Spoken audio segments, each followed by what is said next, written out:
I'd also like to begin by acknowledging we're meeting here on Arabical land and also acknowledge the Gadigal land on which I live and do a lot of the work, and the Darug land where the campus of Macquarie University is situated, and pay respect to the elders past, present, emerging across those lands. I also want to pay a big thank you to Stephen in particular and the centre here for hosting us. Hopefully this is a useful way of thinking some things through together. And I've enjoyed it a lot, so thank you very much. So this is partly based on a paper that Troy Henderson, Laird and Elise and I did recently, but I've decided actually to make it mainly more of a bit of an overview of how things are going in the basic income space, because I thought that was probably more useful for this audience. So I'm going to kind of talk through that a little bit and then talk specifically about the approach that we're starting to take, and also focusing on, I suppose, political possibility. So that's a big part of trying to think through, well, where do we go from here?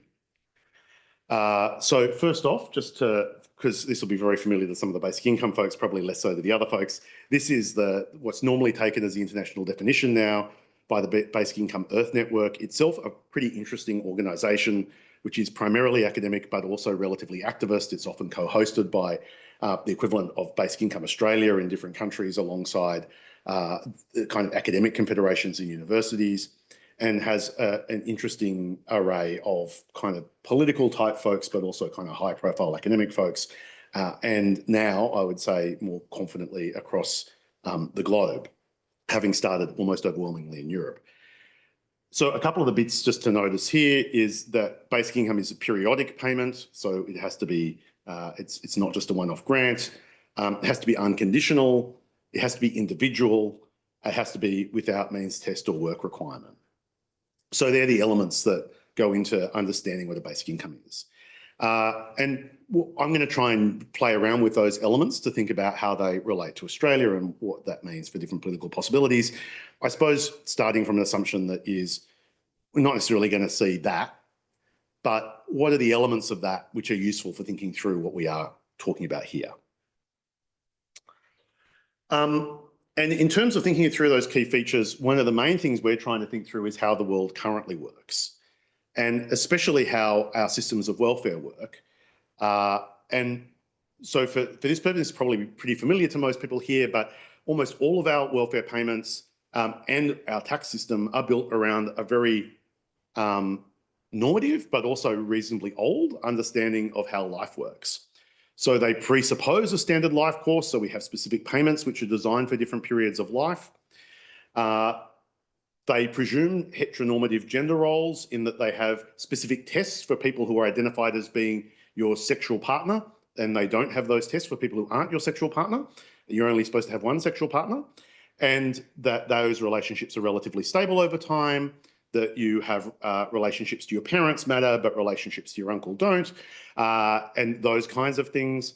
They presuppose most of our system, all of those exemptions that Julia was talking about, presuppose a relatively affordable housing market because they're all predicated on, you know, if you own your own home, you are eligible for job seeker. If you have a $50,000 home deposit, you're not. So they have those presuppositions in them, and they also presume a stable entry-level employment market. And that there's a stable progression that people go from school to some form of post-school education. They go into the labour market and they progress in the labour market and they retire. So that's the version that we have. And those key features that we're going to think about are that payments are individual, so they don't relate to your relationship status. They're not conditional, so they don't relate to your engagement with work or the education system. The lack of means testing obviously goes against Australia's norms in particular, and that the payment should be adequate. That's what basic is supposed to mean, which is obviously not the case here either. And the last bit underneath that is that it's permanent. That is, I think, particularly when we're thinking about more financialised labour markets and housing markets, that one can rely on it into the future. So you can project forward a plan and be reasonably certain that part of that plan is going to stay in place.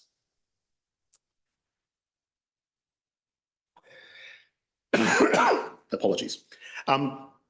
So I wanted to, that's the kind of basic overview of the space we're in. Wanted to think through some of the evidence that has been developing. So outside of Australia, there's been a real uptake in this stuff around basic income and experiments around it. Almost none of the things which are called experiments or trials in basic income strictly conform to the definition that I've had up there, right? They all are variants of it in some form. And I think that goes to the fact that this is, if anything, it's a kind of thought experiment. It's a way of starting to think through things and raising a series of questions. That's certainly, I suppose, what the Basic Income Lab, we're collaborating through, is trying to think this through. So these are a series of questions for trying to think that through.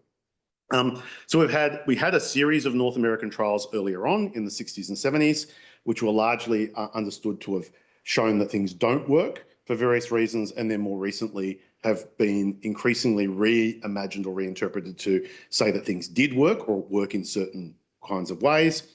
We had a big trial in Finland where there was a randomised trial of something called basic income, but was really only for long-term unemployed people. And that was very heavily evaluated, that like had its own basic research agency set up to manage it. Interestingly, both the North American trials earlier on, which were in Canada led by a Liberal government, the small L Liberal, Trudeau, the last one, and the basic income trial came out of what was called the Centre Party in Finland.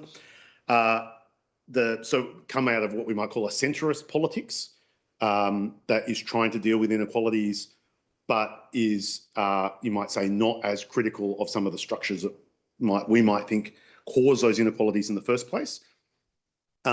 In contrast, the Mayors for a Guaranteed Minimum Income movement in the United States, now has over 100 mayors, is a movement that is explicitly philosophically linked to Martin Luther King, is primarily in urban black neighbourhoods led by what you might call the left flank of the Democrats, not exclusively, but is led by that, and where a number of those experiments are increasingly also partly understood as a mechanism to gain access to resources directly, that is, that the people on the trial get money, as much as they are experiments to try and work out what happens once they get the money. They're bits of both those things now, I think you'd have to say. There are a series of post-austerity efforts which come also from the left of politics. So Barcelona started up something that comes out of Podemos, and there's a few others as well. And there's a series of, we might call them development trials, a link to the Global South, and which are shifting over the way that development works from being managed by agencies to being just giving money people directly. I'm not going to go into how all of that works, but there's a bit of an overview of how this space works.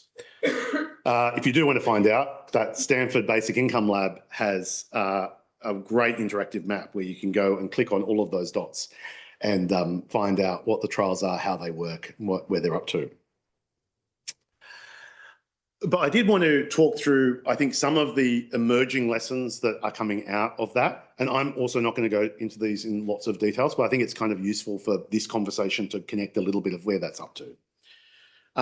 So one of the biggest interests from policymakers in particular, I think, as opposed to, you might say, movement activists that are in the basic income space, is how it impacts the labour market.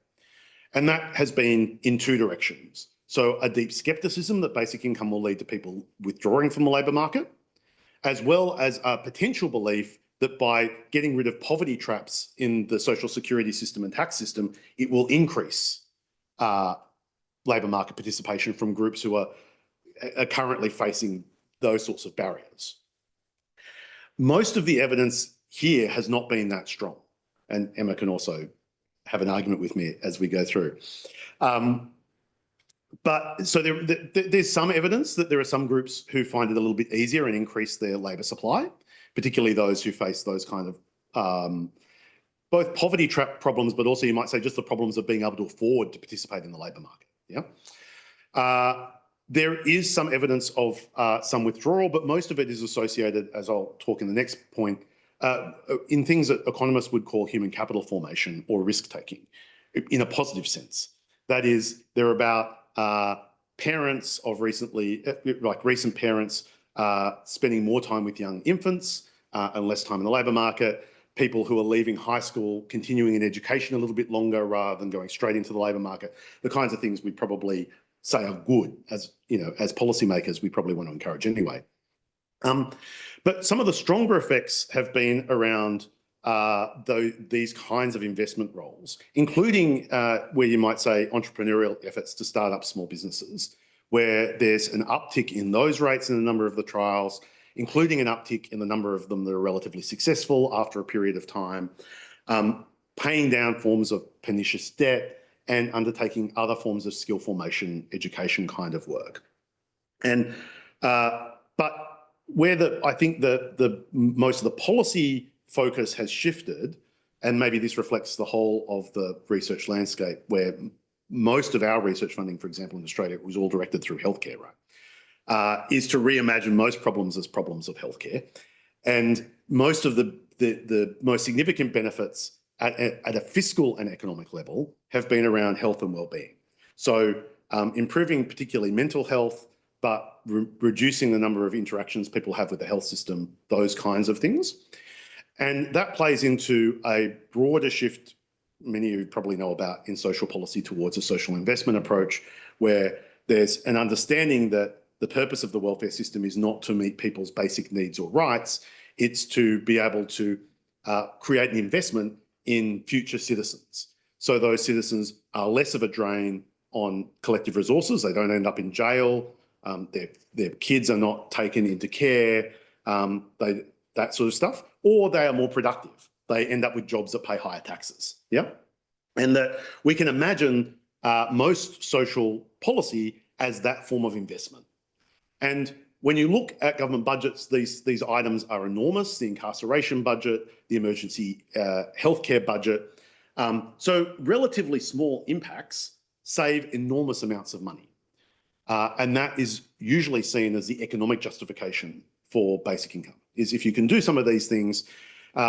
Most of that logic obviously is exaggerated across in the early stages of a life course, right? So anything that encourages people to make smooth transitions into the labour market, helps people get human capital so that they can get higher paid jobs, doesn't see them have the sorts of crises that might lead them to end up in prison. In this view of the world, those things are like the highest impact, most beneficial things you can have. It's been the argument that has seen, for example, a relatively conservative, fiscally conservative Labor government decide to spend lots of money on childcare, and probably is about to spend a lot more in the next election, right? That's the very centrepiece of that. And early education and care is the exemplar of this approach, because it has the highest returns on investment because of the long time horizons that the infants have. Probably all know all of that. But I think that particularly goes to thinking through how any of this might be made politically feasible, is to think about, well, transitions around young people are actually this extraordinarily lucrative, potentially fiscal mine. There is another set of impacts which in Europe have gained a lot more traction, starting to in the United States because of Trump, which is around democracy and social inclusion. So there's trust in public institutions, not being attracted to the far right, essentially. And that mirrors a literature which is now increasingly identified very actually quite strong and significant impacts between austerity and the rise of the far right, both in recent history, but also earlier in the 20th century. So those effects are now in themselves starting. And again, when we look at where those arguments are usually made, we're talking about often similar sorts of demographics about young people who are at risk of making not the right transitions across this model of the life course. So that's all just to say, I think there is a lot of fertile ground to think through how we think about these two questions together. In terms of what we don't know, almost none of these things have ever been over a timeline where people could really say, in 20 years, I know I've got this payment, and therefore I am reimagining my life in a way that relies on it. Yeah, all of them have end deadlines. And so there's good evidence from a number of the trials that people treat it like that they know they've got a set period of time to make use of this money, and they can't undertake the sorts of actions they would if they knew they were going to get it forever.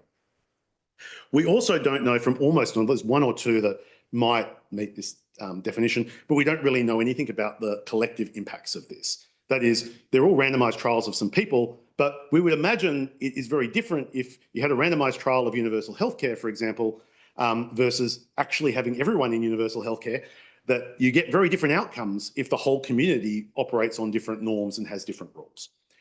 So we also know very little about that. That's, I think, some of the areas where there's beginning to be more evidence, or more trials trying to do whole communities together. That's more happening in the global south and the global north, but it's happening a little bit in the global north as well. So what we've been doing, and I should wrap up, is looking at the COVID payments to try and have a bit of a think about how they changed those rules. So they both made the payments more adequate, but they also reduced means testing. Very importantly, they weakened the partner test. There's a lot of good anecdotal evidence that when the partner test was reintroduced, a whole bunch of people who had never engaged in the system, so heaps of people who'd come on to JobSeeker during COVID were already eligible for JobSeeker, but it never occurred to them that they would apply for it. They then apply for it because the rules around it and its conditionality weaken, and they go, oh, it's not such a bad thing to apply for. And then they get completely freaked out by the fact that they lose it, not because of what they've done, but because of what their partner does. Yeah? And that violates a set of inbuilt norms that people had, which was, surely I shouldn't lose my payment and my financial independence because of my partner. If you're in the, obviously, if you're in the welfare system, you know that those things apply very strongly, but for people outside that, they don't. And the conditionality is removed. There's no work tests. And then it's gradually reintroduced. And just to say, we have very good evidence that it does reduce poverty. It reduces poverty dramatically for people who are on JobSeeker and for single parents and other at-risk groups. This is the poverty rate internationally. That is the family payment introduction during COVID in the United States, which halved child poverty overnight and then reintroduced it almost as quickly. It's kind of remarkable. So this is, in terms of thinking through this, we can think about a whole bunch of different kinds of changes that would move us in that kind of direction. So changes to the base rate where there's been lots of campaigning and some shift, but relaxation of partner tests to reflect, I think, changing norms that people's relationship status shouldn't both be the business of the state or so dramatically influence their financial access to resources. Changes to means testing that don't so dramatically take away, like have withdrawal rates of 60%, as you currently do with JobSeeker, and the suspension of the activity test. And here, the livable income guarantee, I think, which was the proposal that John Quiggin and a bunch of other people, including Troy and Elise, put forward during COVID, which essentially said we should treat welfare payments like we treat the tax system, which is that people should declare that they are doing something for it, and we should trust that they are, and they get audited if there's evidence they're not, rather than that they have to demonstrate that they are. And that we should broaden the definitions of what the contribution that people make is. And I think particularly in the debate about the arts and other forms of creative pursuit, being able to have people self-declare that they're doing creative work and that that's a contribution and that that gets audited in some way, but it's not subject to an active test, are the kinds of things you would imagine might be able to work in this space. Obviously, that was all temporary. And the other very important thing is that it was accompanied by very strong housing arrangements. That is, we effectively had a freeze on rents and evictions, we had mortgage holidays, and we had a freeze on both internal and external migration, which I think make it very hard to think about the implications of going through the housing system. So they're the kinds of small steps. This is the last slide. That's from something the National Youth Commission of Australia put together, which is like a whole bunch of NGOs put together, where they did propose a youth income guarantee as one model of trying to think through some of the questions we're thinking about. But yeah, so moving towards individualising payments, especially for young people who are also subject to the parent test. And there's awful examples in welfare case law of, you know, people sleeping with their flatmate once and then suddenly being deemed to have been in a relationship and subject to large debts and other things like that. removing conditionality, or at least broadening our scope of what we think of as contribution, raising rates and loosening means tests, which I think at least offer some ways of thinking through how we might consider these two questions together. Thanks heaps.